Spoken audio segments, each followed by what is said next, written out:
Tapos po tayo ng malas. Ito, kaya pala kakaiba yung takbo kanina.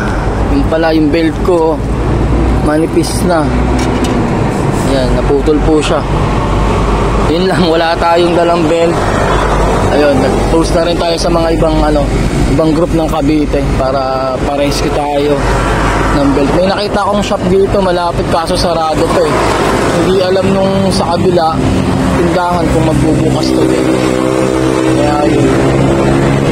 Ngayon, antay muna tayo ng rescue ng iba.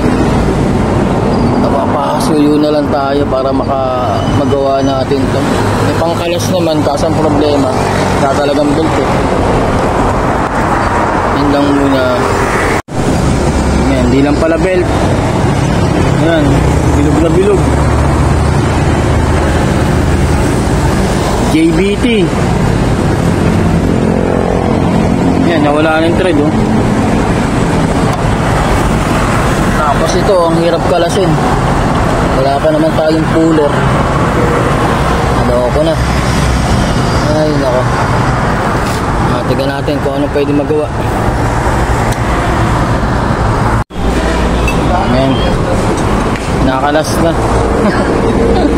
Ang nangyari, may nag-rescue sa atin ng bell. Ito. Nadalan tayo ni Sir Rene. May rescue tayo dito. Kaso ang problema talaga yung natin, yung pulley, bumilog talaga. Ngayon, kinakalas na nila. Buti may malapit na shop na rito. Shoutout nga pala kay Sir Rene yung nag-rescue sa akin ng bell. Maraming salamat po.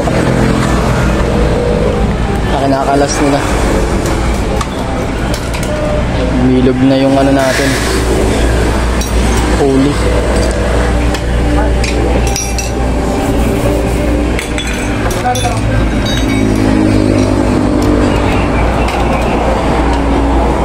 Namigay si Roxy natin.